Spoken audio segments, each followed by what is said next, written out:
Hello, listeners. This is Lee Price. This is Will Ford from Football 365. And you're listening smartly to At the Bridge Pod, a Chelsea FC podcast, although I would describe it as the Chelsea FC podcast. Tuchel from Eden Hazard.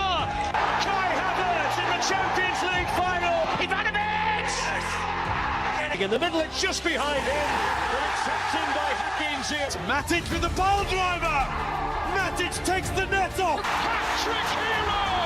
Cole Palmer wins an epic, sensational game. It's time for another episode of At the Bridge Pod, your number one Chelsea FC podcast. Coming up on this episode, we're back at it again with another player rankings, this time version 5.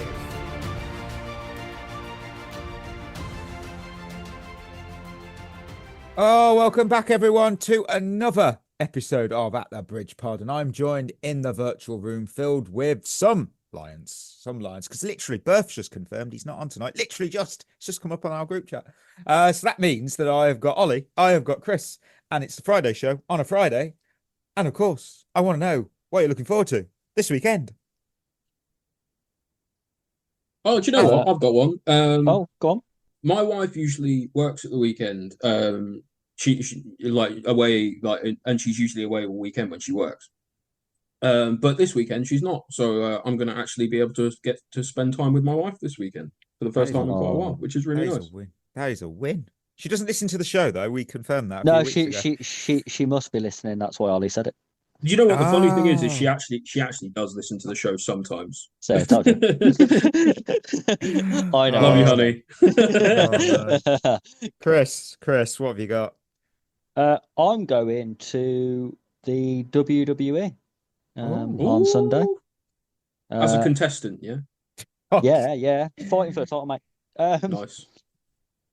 Taking my daughter for the first time, so she's just got into the wrestling sort of over the last 4 or 5 months. So taking her to her first show. I've been to loads, to be fair, but it's exciting to take her to her first one, and first one for any of us in a while. So I'm really excited about that. Up in Nottingham. Ooh. The only thing I'm not overly happy about is it being on a Sunday. I'm not going to get back till after midnight.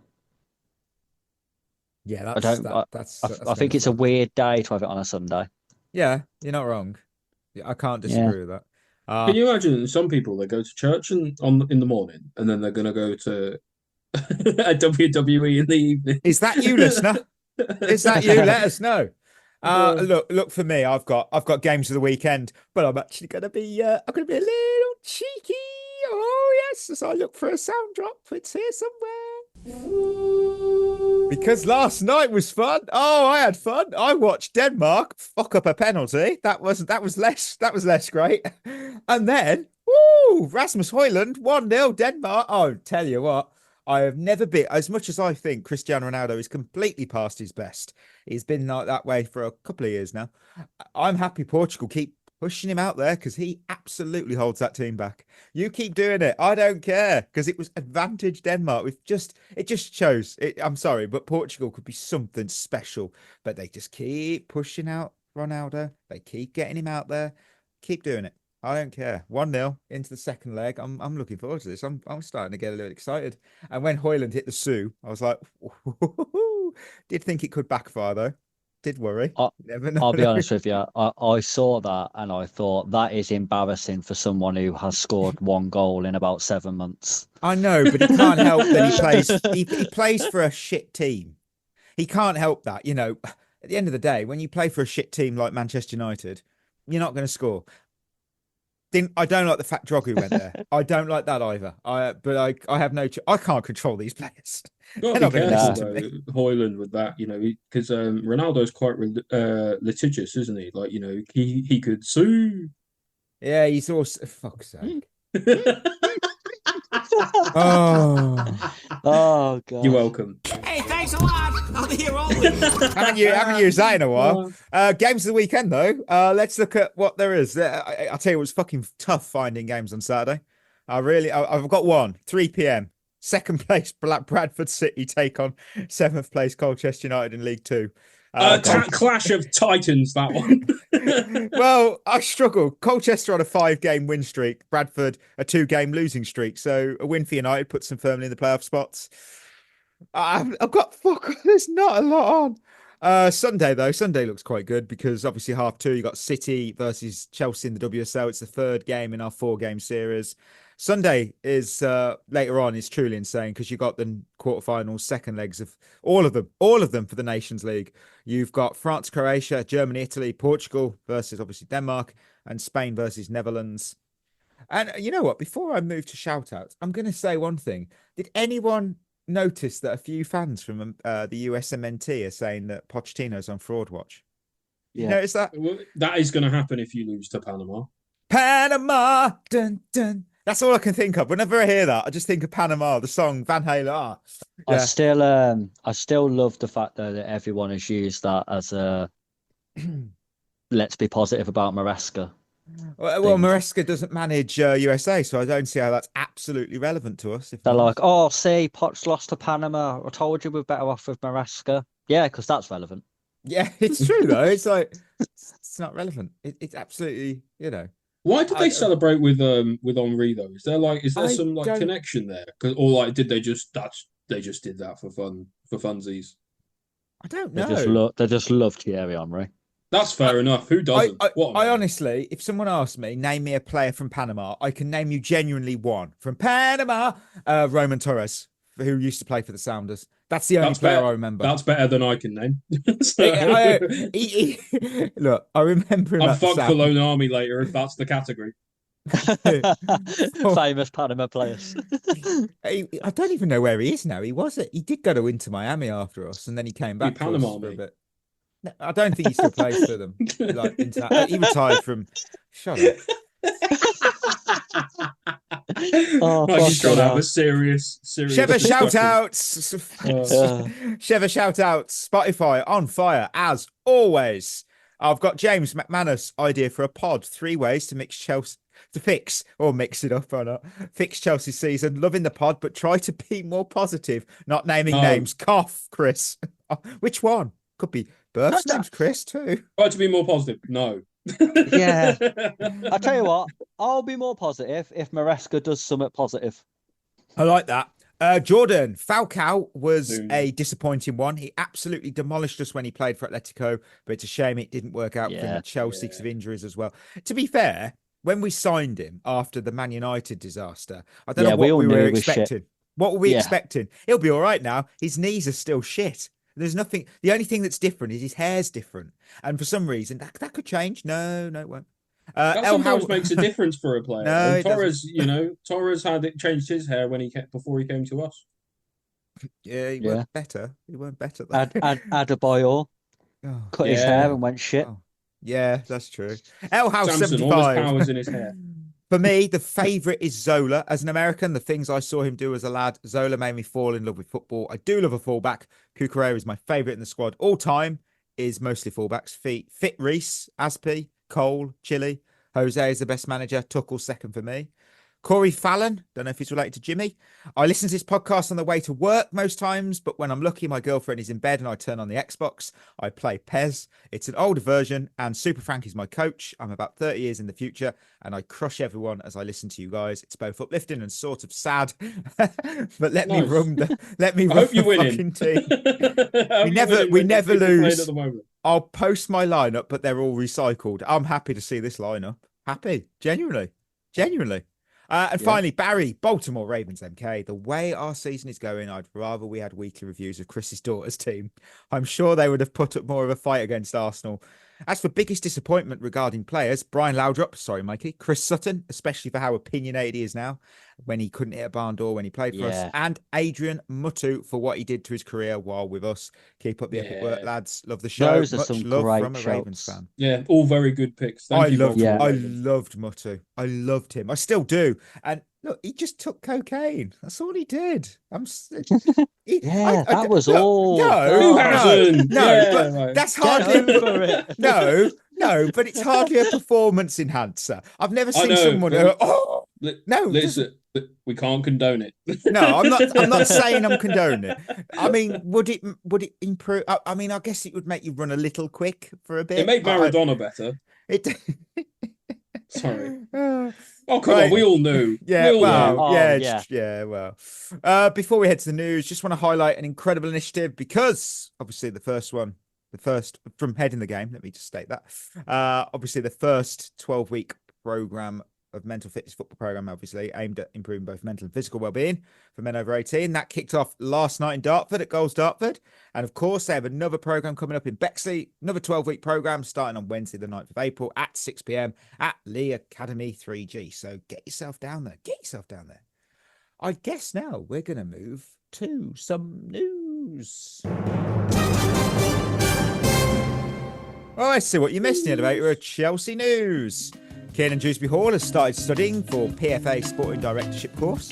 Dortmund have decided against triggering the €35 million option to buy for Kyle Chukwuemeka. Cole Palmer's Monday scan results have come back clear, showing no signs of injury.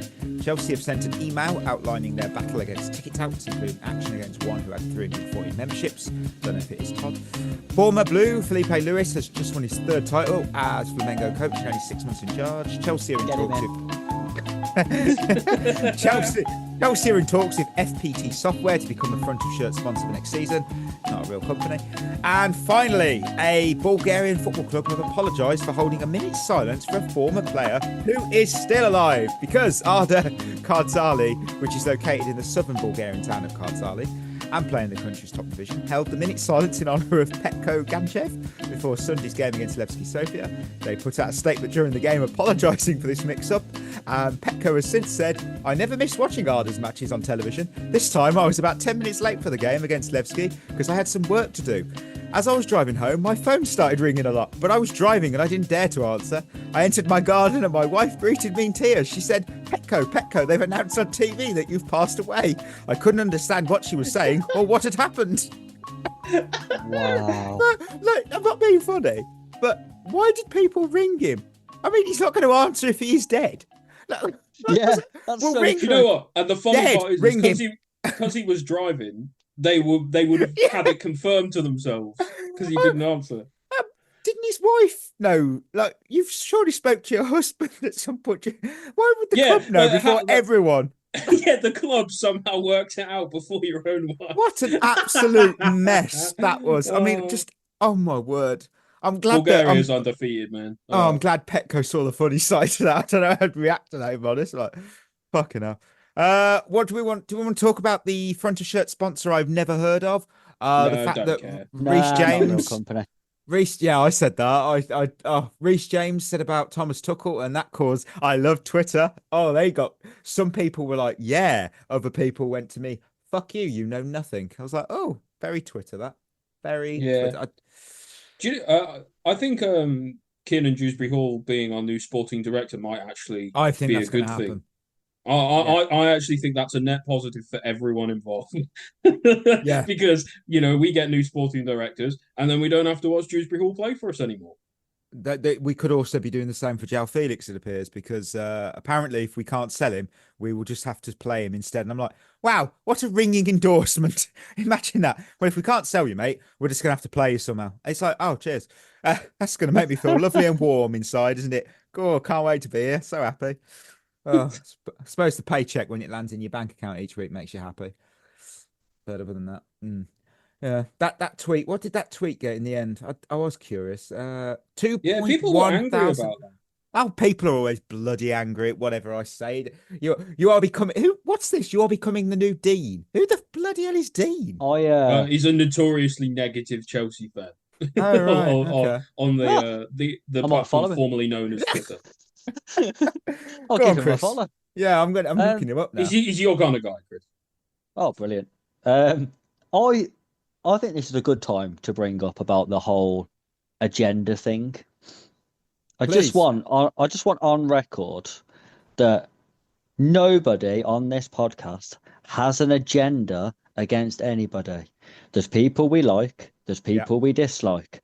We dislike people when they're shit, and then when they get good, we like them, because that's how life works.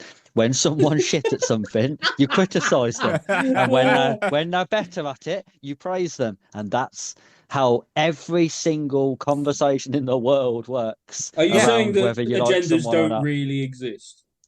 Yeah, because for me, like I was told for a long time that I had an agenda against Enzo Fernandez, but no one's saying it now because No. he's He started playing playing well, well.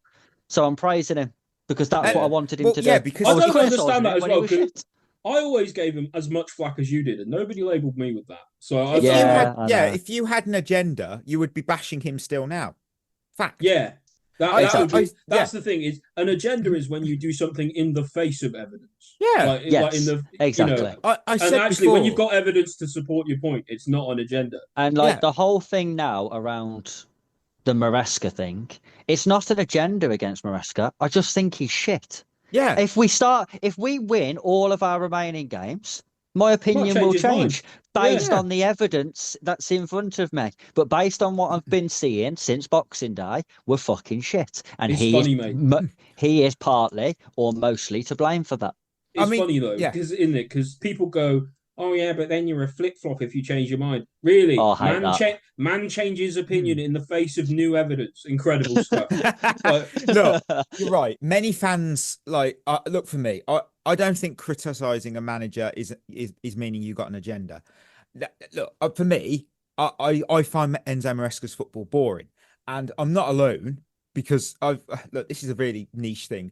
There's people I go to the gym with that are also Chelsea fans, and they're literally going to games. They're traveling home and away, and they're local to this, obviously the Poor Birmingham, bastards. the Midlands area. So you can Oh. see straight away they travel. That's proper travel, unless they're going to Leicester City or Nottingham Forest. That's not as far. But the point being is, they've said to me it's fucking boring to watch in the stadium, and that's why the atmosphere is shit. Because And they live in Birmingham. Wow. We have more canals than Venice. Just come on. You do. Right. Time for a trip to Kingsmeadow Corner because Chelsea took on Manchester City in that 4-game series. Game 2. Champions League, first leg. Man City 2. Chelsea, there's no third. No. Nil. Yes. We taste, do you see that, listener? Don't like it, do you? I don't like it in my mouth. We taste defeat for the first time this season. What went wrong? Guys? I don't know. I think maybe I reckon the cup final maybe made us a little bit complacent. And we didn't play really well in that, and we still won. And I wonder if that got to the players a bit, that maybe they don't have to do their best to win, and just wasn't good enough in the end, was it? No, I mean it was a flat out poor performance for me. No, I can't make excuses. City dominated from start to finish, and it was fair play, mate. A tactical masterclass from Nick Cushion. You deserve the 2-0. It wasn't like, it was smash and grab. No, they deserved it. Yeah. Do you know what? I wasn't shocked. I think when you beat a team in a cup final and then you play them like 3 days later, I think the team who lost have that extra edge in terms of motivation for the game. I think it's been coming. We've played poorly for weeks now. I can't remember the last time you watched us and thought we was really on it in terms of, 4th, 5th gear, really putting a team to the sword. Like, it hasn't happened for quite a long time. We've been giving teams hope in games, even like teams like Everton. We made hard work of it. So I do think it's been coming for a while, and I think in a way, I think it might be better to get that one defeat out the way. I think when you're thinking that. Yeah, when you're on an unbeaten run, I think sometimes that can become the sole focus of don't lose games. And I think maybe that's why we've been playing the way we have, because we've been almost trying not to lose rather than thinking, actually, we'll go and play more open, expansive, back ourselves to get the goals that we know that this team can get, and maybe leave ourselves a little bit more vulnerable at the back. Where you have an off day in front of goal, you can lose a game. We have seemed quite frightened to lose. over the past couple of months. So I think it might be a blessing in disguise to get that one defeat out the way. We've still got a second leg. It's going to be tough, but we've already beat City 2-0 at home this season anyway. I was there. So just exactly. There's no reason why we can't go and do it again. Yeah. I think it's a mountain to climb a little bit, but I also think if any team can do it, it's this team. Yeah. You think about it. If we go into that second leg, if we can score after 5 minutes, Man City will get nervous. Wide open then. Yeah. Exactly. So, I will. We might have players back. Might have Guru back. Players who can make a difference, and we can't be as bad as we was in the first leg. In the second leg, and you know what? Sorry, just really quick, Marky. And even though we were bad, we still hit the bar. There's a little bit of like unluckiness about it. Like like in the home leg, it might go our way. I mean, I'll be real. I'll pivot off what Chris said. Chelsea's women's team haven't put in a truly commanding performance all year, I think, as in this 2025. I mean, whether people like it or not, this team, it's judged by its performances in the Champions League. Winning the WSL and the League Cup would be great. I'm not going to go, no. But if we crashed out in the quarterfinals of the Champions League, not good enough. I think then you have to ask, can we call this a successful? I know you're going to say, yeah, but I know, but we're like PSG. We are looked at as in, do you win? Yeah. Do you win? Or I don't think it's a failure of a season if it happens. But I wouldn't say it's a failure. It's not a success though necessarily, is it?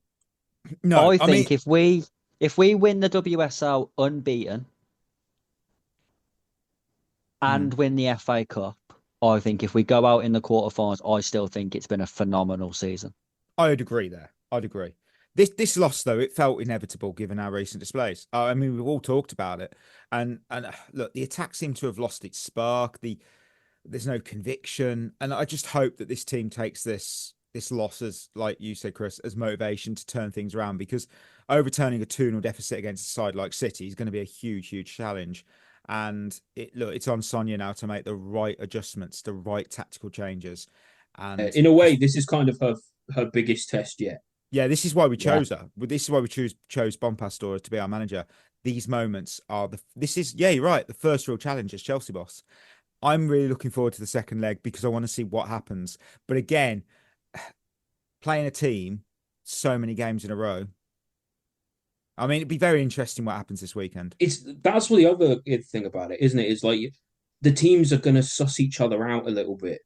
And so, I was thinking, they've won one, we've won one. I wouldn't be surprised if the last two might be draws because of that knocks us out. Then I know, but in terms of sussing each other out, I could sort of see it. Listen, if any team, like I said, if any team can do it, it's this team. Correct. And I'm hoping they can do it because I'm literally going to be there. So it would be absolute chaos if we do it. But I don't know. I would say at this point it's 50-50 at best. Right, it's that time again. International break, meaning we're back with our 5th edition of the Chelsea player rankings. And the last time we did this was February 7th. Let's be real, a lot's changed since then. Some players, they've stepped up into the physio room. Some have vanished like they're on an early summer holiday, and a few are just existing. So, who's climbed the rankings and who's dropped like Mason Mount's stock price? Let's find out. So, okay, I'm going straight in at number 10. I haven't got anything, but I am going to play it. I'm playing it. I refuse to put Robert Sanchez anywhere near my top 10. He doesn't again. Look, he doesn't perform well in daylight. He doesn't perform well under the bridge floodlights. Would have said that without stopping for some reason. But he doesn't perform well under the bridge floodlights. And I don't care if he suddenly turns into peak Buffon overnight. I'm backing my guy, the Organaut. And if nothing else, this sort of tells you one thing. Nobody has impressed me enough to even make the cut into the top 10. Apart from one player. The second half, at the very least, of this ranking was ridiculously difficult. Because it feels like... And almost pointless. Yeah, because we've had 5 good players all year. I have a new entry. I do have a new entry, but he's been in there before. So, right, Chris, who have you got at 10? My number 10 has dropped 5 places. Wow. Yeah. It's Reece James. Wow. I just don't see him as that important playing as a midfielder. Okay. I think he's been okay there. I don't think he's pulled up any trees there. I don't think he's been terrible, but I don't think he's been great. I don't think he adds a lot. I think as well, going forward, if Lavia could, buy some new legs and actually stay fit for more than a week, I think Maresca's backed himself into a corner saying that James is a midfielder, because when Lavia's fit, who plays? Because you can't play them both in there because Caicedo's got to play somewhere and you've still got Enzo. So I think he's backed himself into a corner a little bit there. Don't get me started for next season.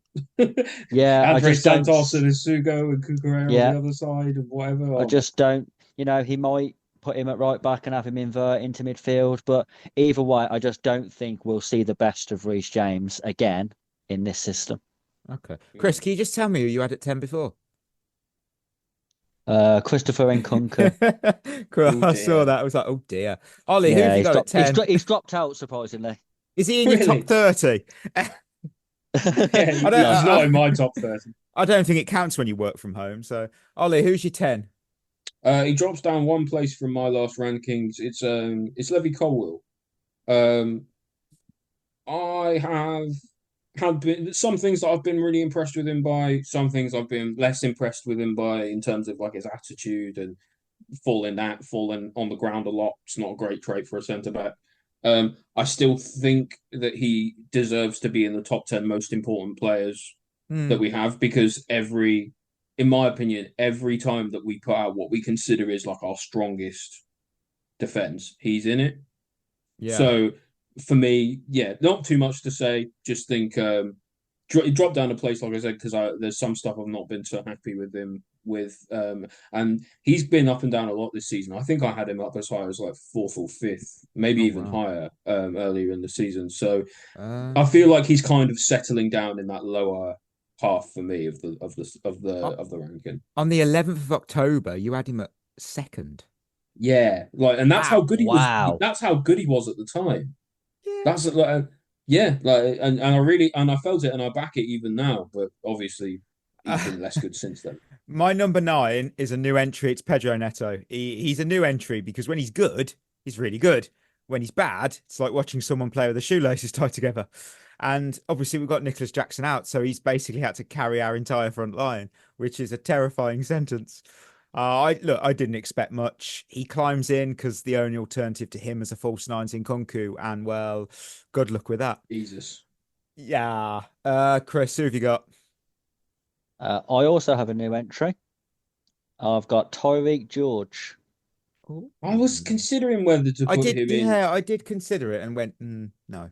And a lot about our attack lately, doesn't it? Yeah, he's in there because even in his limited minutes, he looks more of a footballer than Jadon Sancho, who has dropped out of my top 10 because, I'm not even convinced he plays for us at the moment. I think George has looked exciting. He looks like he's doing something different to the other players. He wants like to make things happen. Yeah. So I've put him in there on that basis. Mm-hmm. Okay. That's totally understandable. Ollie. Mikey, it's you and me on the wavelength today.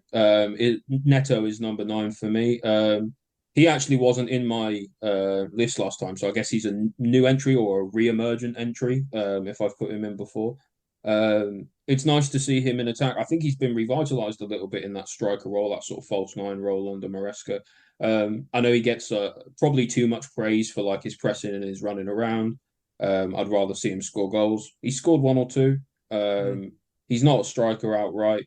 I've been impressed with his hold-up play at striker as well. So I think part of him being this high up in the ranking, or even in the ranking at all for that matter, is because I did not expect him to be as good as he is at striker. I expected it to be a total disaster, and he surprised me. My number 8 is down from 6. It's Levi Colwill. Come on, I did that thing with the jeans, didn't I? I've got to get it right. Drops 2 places because my number 7 and 6 have actually done something to impress me. Genuinely, that's why I've been very. Colwill has been fine. He's not been bad. He's not been great. He's just there. You know, The most impressive thing. Being For bang me- average gets you quite high up on this Look, list. at the moment. most impressive thing about him is that he's only picked up one booking in 8 games. Hey, look, I'm easily impressed. That's how you do Because it. you don't tackle. Chris, who have you got at Can't get 8? booked for falling over unless you dive. To it. Yeah. You don't. Number 8, new entry again. Replacing Chalobah, who has dropped out of my top 10. Forgot about him. Yeah. Yeah, exactly. Everyone Remember has. him? It's Pedro Neto. Justified.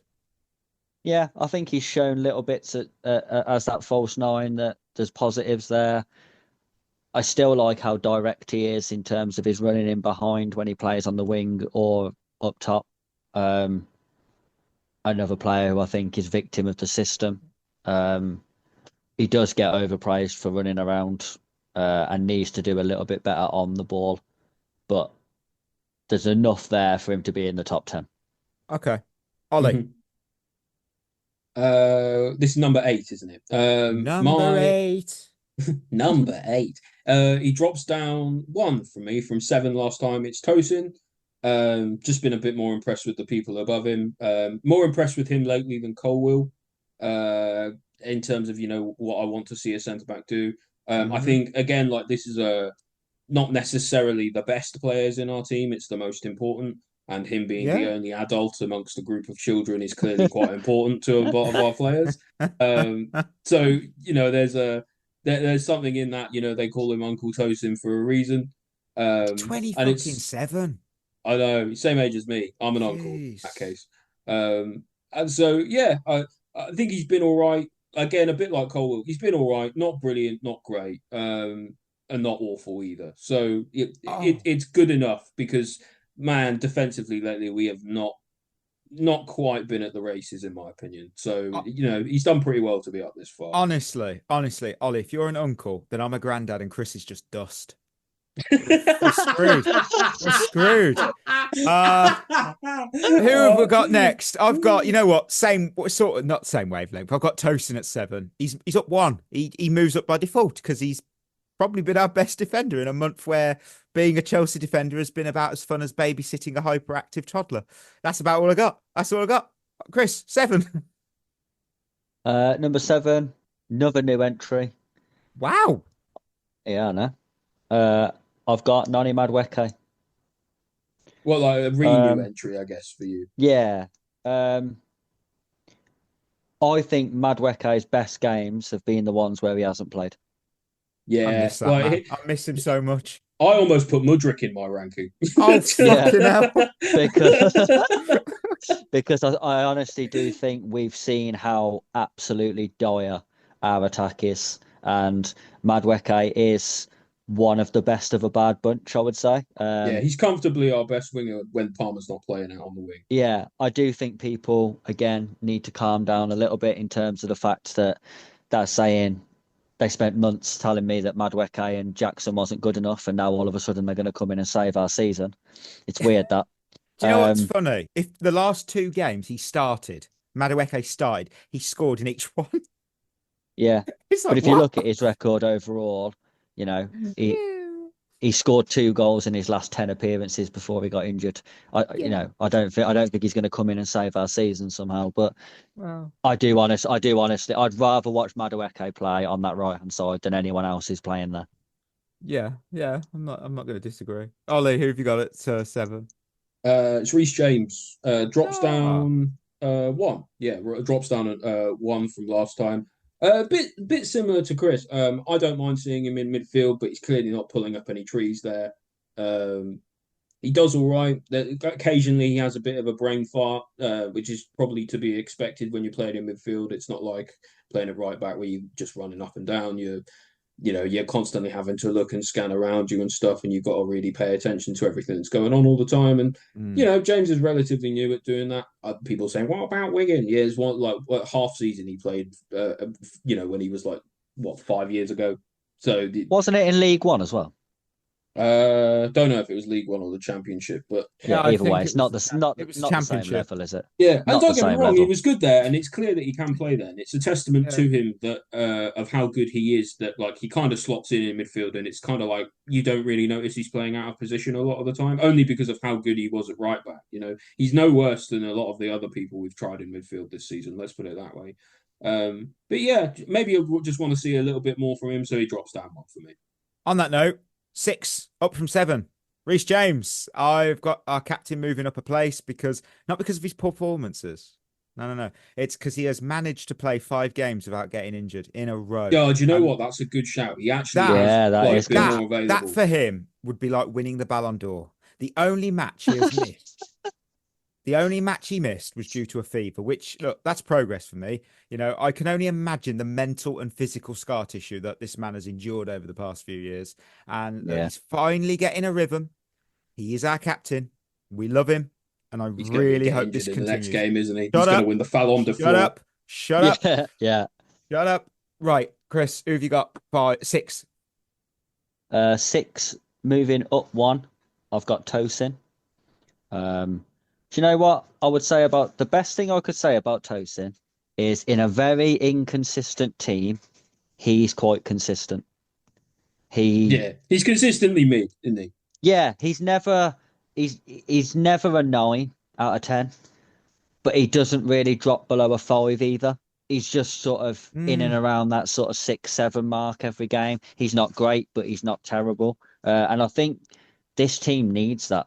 Players who you can rely on, who will just be reliable every week, similar performance. So that's why he's at 6. You know what? I've just quickly checked his overall rating each game, and he's got a 7.6, a 7.4, a 7.6, and 8. His lowest since we last did the rankings is a 6.7 against Villa. That kind of tells you it. Yeah. Consistent. Yeah. I like consistent. Ollie, who have you got? Number 6 for me is Madueke. Actually don't know where I put him in the last ranking. Hang on, let me have a look. 8th. He was 8th, right? Yeah. So he's up 2 for me, having not played. Which which tells you everything you need to know about the state of our wingers at the moment. But even I think it's allowed people since he's been injured to reevaluate his value to the team. And while I don't think he's like Chris says, I don't think he's going to like revolutionize our attack when he comes back. I do think that what he offers at the moment is far and away better than what the likes of Sancho is offering, what Neto offers when he's out there, what Nkunku fails to offer when he's out there. So for me, you know, like he's at least someone who shoots. He likes to take his man on. He makes us a lot less one-dimensional as well, which under Maresca's system is a real issue.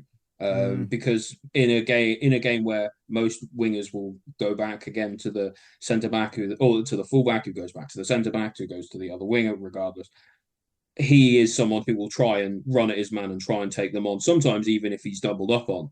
And it's nice to see a player actually try and be aggressive and shoot and actually do things that are a bit different and, you know, actually try and win games. Because at the moment, it doesn't seem like we're trying to do that very much, especially our wingers. So, he goes up to number 6 for me.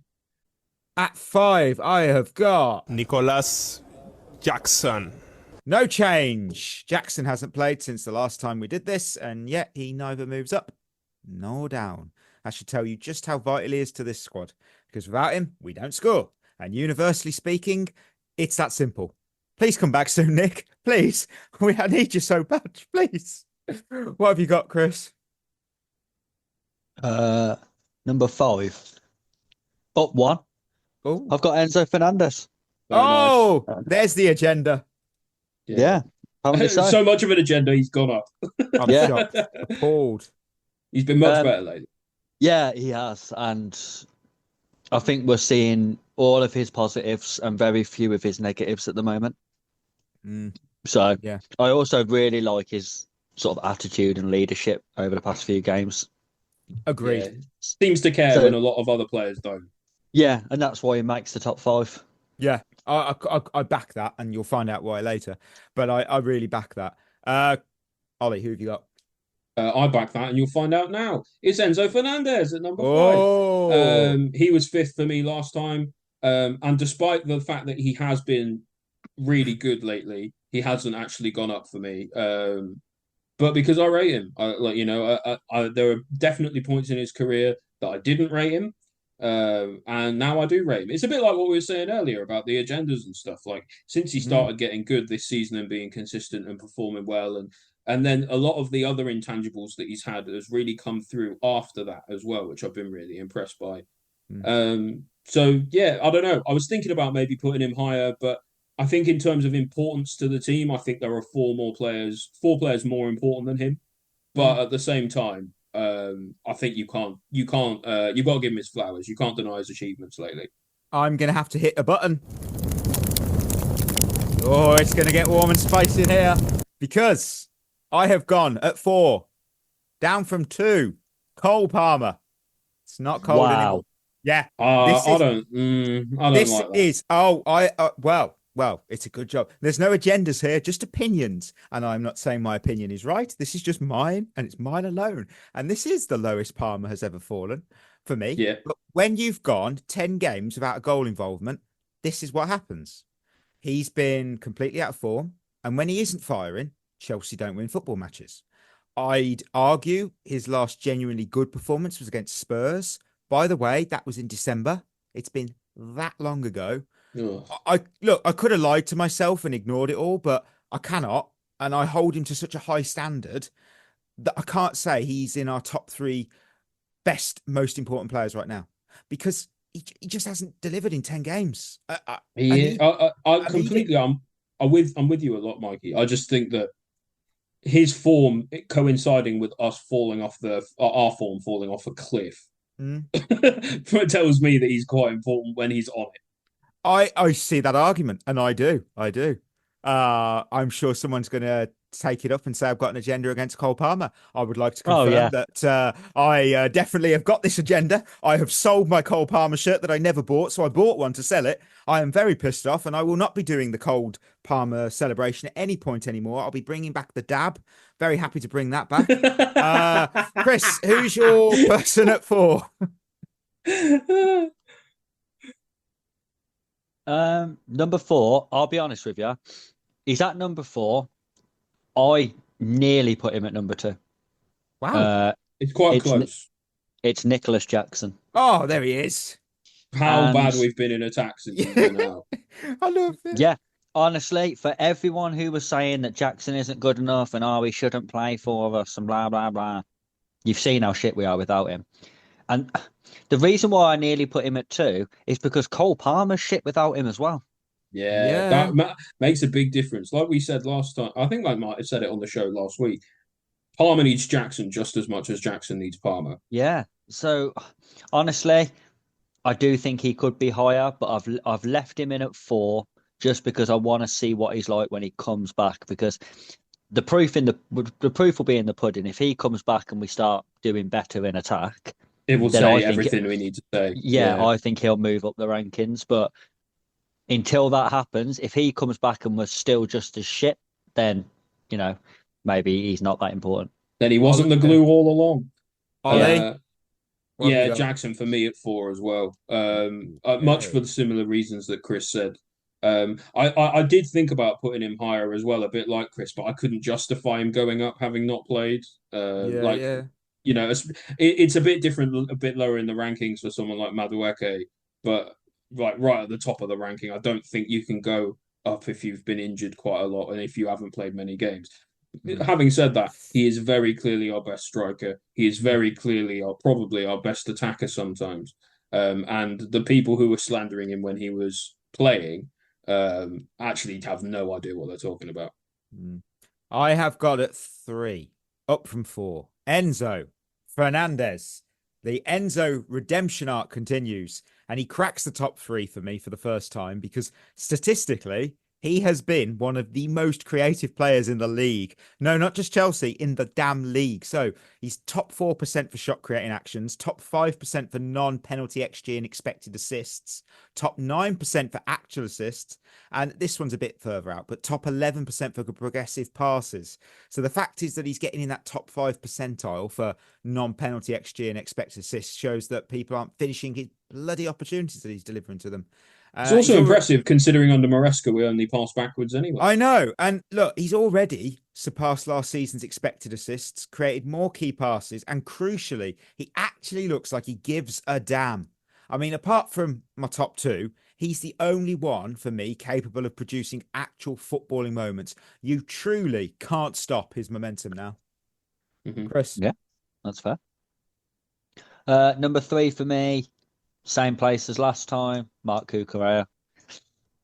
He's another one who I actually do think I toyed with the idea of putting him higher because we've had a few games, haven't we, over the last couple of weeks where he hasn't started and we've looked dreadful.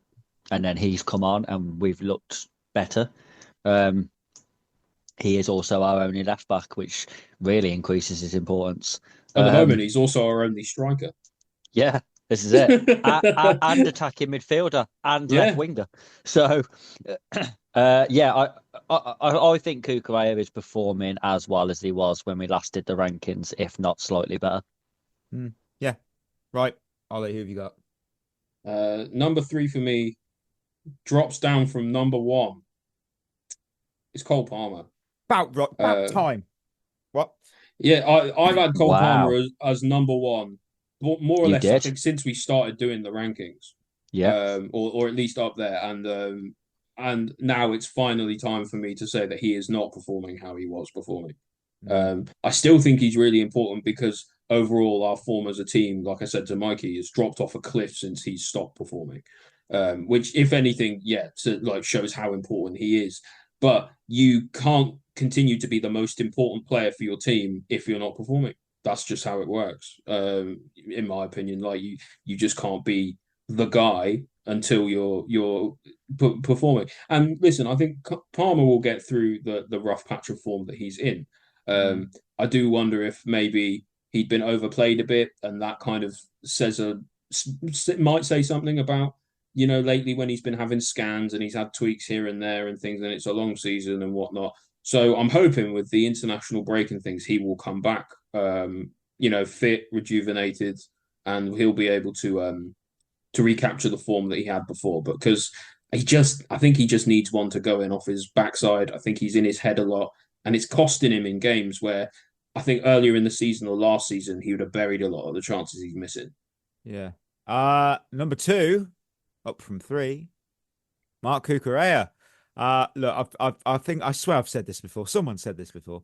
Cucurella is like the Marcus Alonso regen, but in a really good way. He's the only player who makes me physically react whilst watching Chelsea lately. Trust me, that's an achievement. Look, he's bombing forward. He's getting involved. He actually looks like he enjoys playing football, which is always good to see. And that alone puts him ahead of most of this squad. I love him. I love his passion.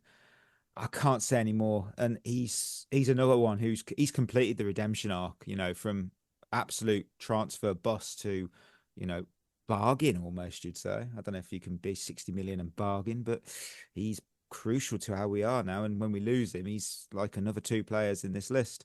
You're devastated. You suck. You're ass, Chris, who have you got? I've got holding firm just about by the skin of his teeth, Cole Palmer. Yeah. I've got him here because it's a ranking of importance, and I think Ollie hit the nail on the head. He went off form, and so did we. And that shows how important he is. But I 100% agree with what you just said, Ollie. You can't keep being the team's most important player and the sort of the face of the new team if you're not playing well. You can't be the most important player in the team based on what you can play like. It's what you are playing like. Yeah, exactly. So I really, really think we need to see Cole Palmer back after the international break. If he isn't, then I really worry that maybe we won't see that player again. Wow. That's depressing. Ollie, who have you got? Number 2, I'm same as you, Mikey. I got Marc Cucurella. He was up 1 from 3 as well, same as you. in the same way that we were talking about Tosin a bit earlier, how he never gives you sort of below a 6 out of 10. At the moment, Cucurella doesn't give you below an 8. That's honestly how I feel about him at the moment. Like you said, redemption arc totally completed. He's gone from a player that everyone would have been happy to loan to Manchester United for like a few million. And I was one of the people who was even still maybe at the end of last season saying, "Well, his stock will never be higher." How wrong was that? Because it's just it's continued to rise. Bit of a flip flop opinion, I would say. Yeah. It's just my agenda, mate. Unfortunately. But yeah, I think he's been phenomenal lately, and the thing that's made him rise up in terms of importance for this team is not only what he provides on the physically and mentally for the team. Like you can clearly see, he's always dragging the side along with him, no matter what. But he's now adding goals to his game as well. You know, we've said a lot about Cucurella, but singing his praises, his goal scoring ability isn't always one of them. And lately, he's been getting a few in. We've been seeing that penguin celebration more and more, which is always nice to see.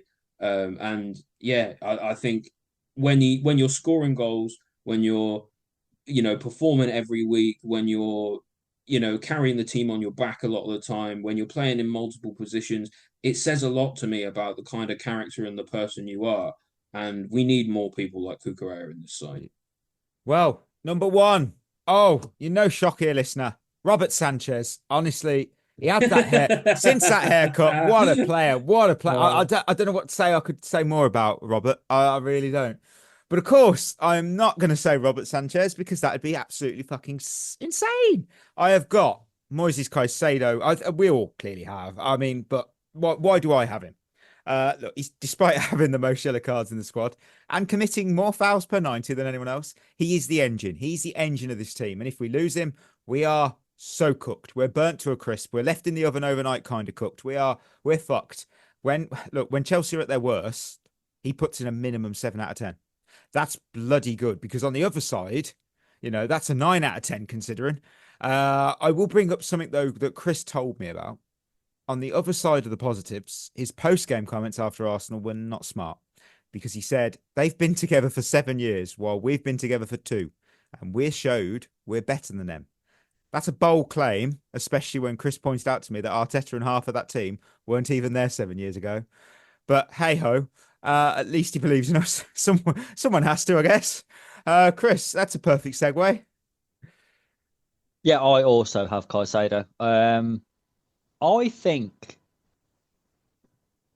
where we'd be without him sometimes. Yeah. It's a bit like what we were thinking about Palmer when he was last up here for a long time. Yeah, I just think if you took him out of our team, I don't think we're in the top 10. I think we're down. Wow. I think we're down with Man United and Tottenham. He provides that much. It's true. I think he's that important. He's always available. Yep. Doesn't miss a game. Covers for so many other people. Sometimes plays in midfield basically by himself. He's underrated on the ball. Everyone concentrates on what he does off the ball, but on the ball, he's actually very, very good. I think in terms of importance to the team, I think Palmer wins us games when he's on form. Caicedo makes sure we don't lose them. Yeah, I'm with you there. Go on, Ollie. It's a clean sweep for Moises Caicedo this time. He's been up and around the top spot for me for quite a while. He's been second, he's been third. I think he's been, in other spots as well. I think earlier in the season. But he is proving at the moment that he is the most important player in this team by a mile through his performances. Like we were saying with Palmer, you've got to be performing to be the most important player. And Caicedo gives you consistency. He gives you top-class talent. He gives you passing. He gives you incredible break-up play. I'd love to see a few more goals from him. I don't think he's perfect. But the things he does do makes us, as a unit, as a team, much better. And when you've got a player like that playing, you just have to recognise how good they can be, because... and how important that is for the team, because he as well platforms so many other players to be able to do what they can do. right? You know, whether it's Palmer when he was playing well, or Enzo now when he's playing well, or when Cucurella is bombing up and trying to score goals. Yeah. He's there to make sure that if it all goes wrong, he's going to step in. And 100%. you know, yeah, it is. I couldn't sing his praises highly enough. Right, there's our rankings for whenever the next international break is. So that's good. That's in the books. Quaresma's questions. Let's see what listeners have sent in. Oh wait, no, fuck all. No, you have, of course you have. We're doing a mailbag special on Monday, so we've paused Quaresma's questions this episode. But oh, hello, our own Ollie tweeted out something earlier this week. It's weird. not my idea. I know, but it was so weird that it was just so perfect for this show. It was, and it was a starting 11 listener made up of animals from the animal kingdom. We all have a starting 11 to share with you. The rules I've are smashed simple. this, by the way. No, you haven't. I have. I'm so copied. I'm very happy with mine. I'm very happy with my team. Rules are simple, listener. The animal has to be real. That's all it has to be. Real. So I couldn't pick a seahawk. I was like, and unicorn. No. Oh man. You know what? a griffin up front. I'm gonna let Ollie go. I'm getting Ollie to go first because he had his already done. I think have you had time to think of a manager during the episode? Yeah, I've done a slightly different one from probably what you've seen before. Oh, hello. So I've had a bit more time to think about it. Made some transfers in January. Okay, so I'm playing 4-3-3. Like that matters. Oh, fuck me. Yeah, same. Well, sorry, go on. In goal, I've got the octopus. What more do you have to say? He's got 8 arms and amazing reach. Right back, I've got the gazelle. Runs up and down all day and can invert into midfield because they're so press resistant. Centre back, I've got giraffe. Tall, good for set pieces, and long legs is good for tackles. That's perfect for a centre back. My other centre back and my captain of this team, the elephant, intelligent, strong, and loyal, and would do anything for the herd. Left back, this one might be controversial. Eagle, right?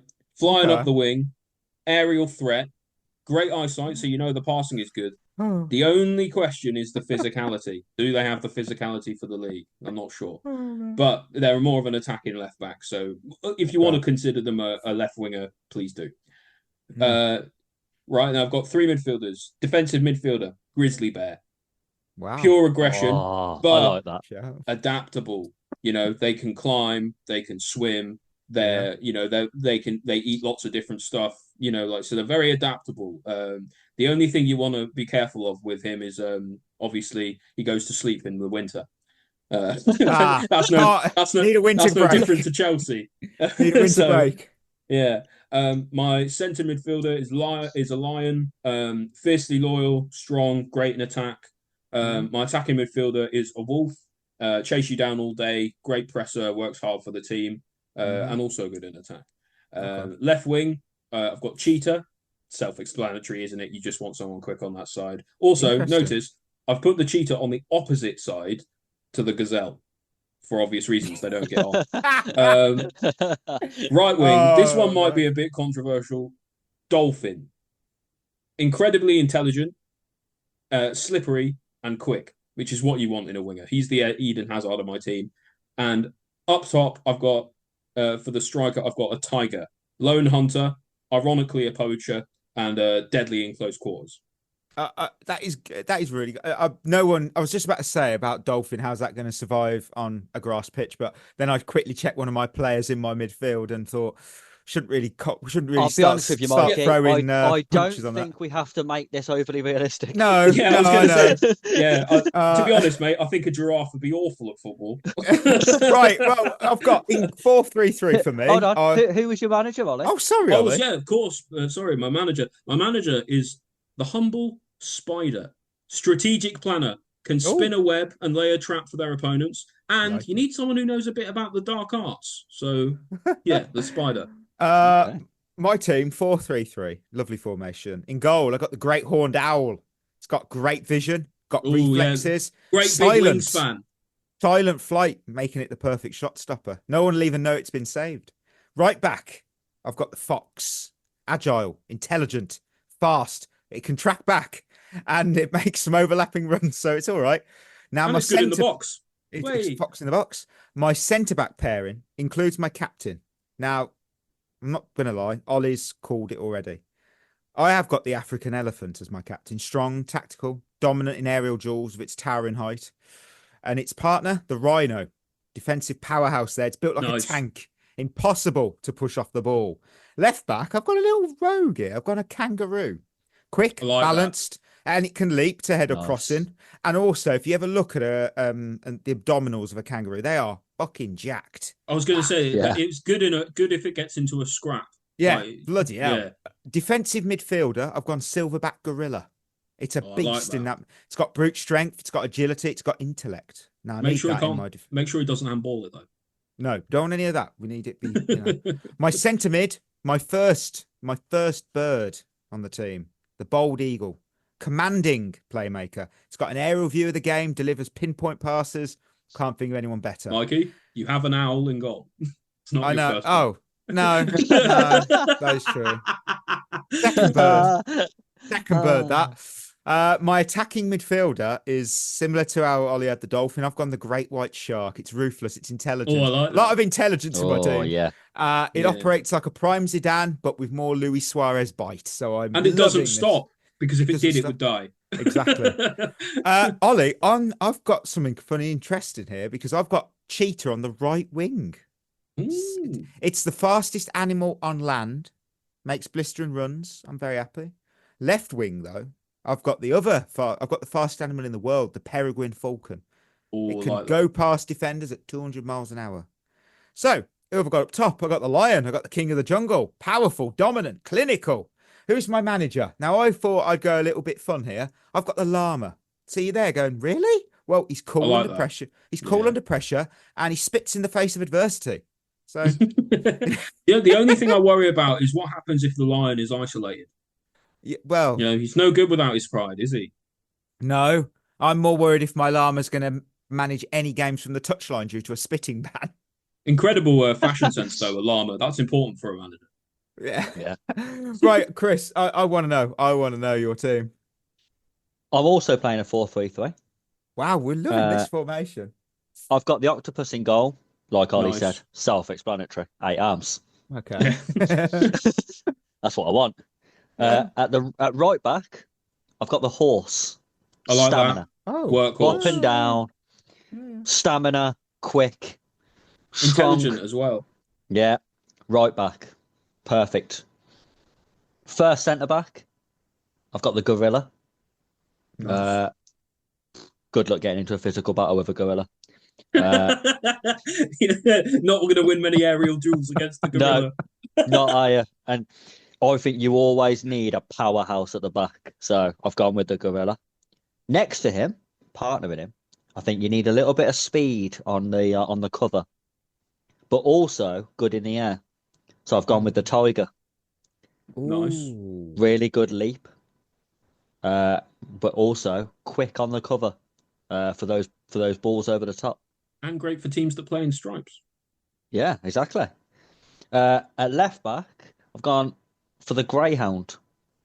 Oh, I like that. Specific. Again. I like that. Again, good stamina, quick, but agile as well. So it can move us out of tricky situations that we might get in on the ball at the back. Centre midfield, I've got the wolf, perfect team player. Yep. So that's all you need to know about him. Next to him, I've got the lion, heartbeat of the team, leader, captain of the side. Ooh. And in front of them, playing as a number 10, I've got the eagle, vision, like a prime one matter. Wow, I love it. I like that. On the right-hand side, full house for the cheetah. Yeah, it's an easy choice, isn't it? Yeah, Love just this. fucking, Ironically, fucking he's the speed goat. merchant. Absolute speed merchant. That's all he is. He's like Theo Walcott, but with end product. So then on the left, I went for something a bit different. I thought if we've got speed on the right, I want an intelligent player, like a Bernardo Silva type on the left. So I've gone with the chimpanzee. Like that. Oh. Yeah. Highly Very chemistry with intelligent. the gorilla. Yeah, this is it. Building it up, thinking about that.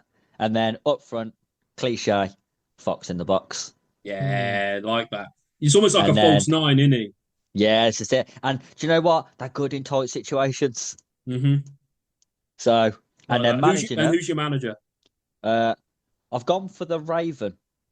I like that. Intelligent. Yeah, intelligent, have good problem solving. And apparently are really good in complex social structures, like a team is. And to be fair, putting some of these together would be a complex social structure. Yeah, and do you know what? The other thing about Ravens is and all Corvids actually, is that they hold grudges, which is you need to be a good manager. Do you think exactly? Do you think your Raven could be our next manager at Chelsea? Because we've got a complex structure going on with our squad building, so it could, might be over. Get him in. Get him in. Just a bird with a tracksuit. Let us know, on. Listeners, who had the best Animal 11, and what is yours? Put it in our Discord. I could just imagine a Raven in a Chelsea tracksuit doing press. I think there are a lot. There are a lot of good options who missed out. I think you could even have done a subs bench of some pretty helpful. That's true. Players.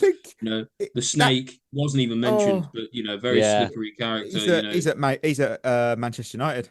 Wait, I'm just thinking of a Raven now, with like I said at Chelsea, and he'd still not make a worse press conference than Maresca's been doing recently. So, why did you play this guy instead of this guy? Right, we're gonna wrap up today's show with this end of show game, Learn Army Carousel, and this category is the League Cup final. 45 different players have scored in a League Cup final since 2005. Name them. 45 different players. I will go to who's current champion. Chris is the current champion, so I will go to Chris. Name me a player who's one of the 45 who scored in a League Cup final since 2005. Alexander Isak. Yep, first on the list as well. Dan Burn. Yep. Very nice. Matthias Kesman. Wow, yeah. Bloody hell. I didn't think anyone would get that. I'm going to go for Didier Drogba. Of course, he's on there. Of course he is. Steven Gerrard. Oh, no. Oh, he's shit, innit? No wonder Lampard's better. No, that would be an FA Cup. Oh, Ollie can win early. Fucking wow. Okay, I need to be careful here. Don't get cocky. Yeah, I know. I'm going to go with Sergio Aguero. Aguero, you've won. Ollie's won as I try and find the button and I never find it. Where is it? There it is. He's done it! So, do you want to have some fun and just try and name the rest? Yeah. How shit is Steven Gerrard, by the way? Very as a manager. Very. Fuck, man. Rooney, is he in there? He's on there, yeah. Yeah, Lampard. Be on there. Lampard is not. No. Ooh, Lampard's not on there. Okay. He's shit as well. I was picking between him and Aguero. I'm glad I went with Aguero. Sterling, Ronaldo. Cristiano is on there. Sterling. I'd be surprised if Sterling isn't on there. Really? No. Gabriel Jesus. Just trying to think because they won it like 4 or 5 years in a row, didn't they? No Jesus. Jesus. Gundogan? No. It was Swansea, wasn't it? It was a League Cup Swansea one. Jonathan de Guzman? De Guzman, yeah. Who's good? Shearer? Did they ever win it? No. Well, Andy Cole? No. Scott Sinclair? Scott Sinclair. 2005. No. I feel like I should just go for Anelka? No. Suarez? No. This is the League Cup. I'll go through them. You got Antonio Nunes, Liverpool. Aymeric Laporte. Ben Turner, when he was at Cardiff. Casemiro. David Silva. Diego Costa. Dimitar Berbatov. Oh, yeah. I was going to say Berbatov. Dirk Kuyt, Fabio Barini, Federico Chiesa, Fernandinho, James Milner at Villa, Jesse Lingard, Jesus Navas, Joe Mason at Cardiff, John Arnorisa, John Terry, Jonathan Woodgate, Louis Sahar at United, Manuel Gabbiadini, Marcus Rashford, Martin Skirtle, Mbwana Samata at Villa, Michael Owen at United, don't remember that, Michu, Nathan Dyer. And then, of course, Blues, Nathan Nikola Dyer. Zigic, Obafemi Martins, yeah. Philip Coutinho, Robin Van Persie, Rodri, Samir Nasri, Theo Walcott, Vincent Kompany, Virgil van Dijk, Yaya Toure, and Zlatan. A lot of Liverpool players. I think they're the Yeah. most. They've won the most, I think. You know what Most- was hard? You know what was hard about that? It's trying to remember if the game you're remembering was a League Cup final or an FA Cup final. Yeah, because no one really cares about the League Cup to a degree.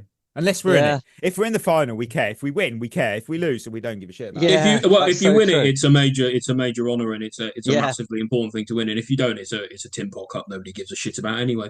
I just like the fact Exactly. that we've not been runners up the most. That's Arsenal. Thank fuck for that. So what's Lone Army look like now? Is it a tie still between me and Chris? No, you are. Yeah, you are a tie. 5-5. Yes. Nice. Wow. Tell you Right. what a There's only title one way race to this settle this, Chris. Animal Bye. 11 Oh, game. oh, what were you going to say, Chris? I think I was saying it's going to be tight this year. I don't think anyone's going to run away with it this year. Yeah. Well, but Berth's 3 behind, so he needs to sort out appearing. So he'll make. That'll his just be the appearance. 3 weeks Birth hasn't been on though. Yeah. Well. It's literally true. Every time he's on the Lone Army, he wins it. Oh, listeners, we're at the end of another episode. Before we go, proud to remind you of our Punch Ahead in the Game, the mental health charities in football support, wellbeing, and community. Check them out at headinthegame.co.uk. Treat yourself well because we'll be back on Monday. We've got a mailbag special. And then I think we're going to do Giovanni Quenda on Friday. And on Monday, I don't fucking know. I don't know. Ollie's done something. My memory is so bad. I'm really sorry. But it's the Ollie thing. So with that will be us signing off. You've been listening to At The Bridge Pod, a Chelsea FC podcast. Follow us on Twitter and Instagram by searching for At The Bridge Pod. And if you're listening on Apple or Spotify, leaving us a review is always appreciated.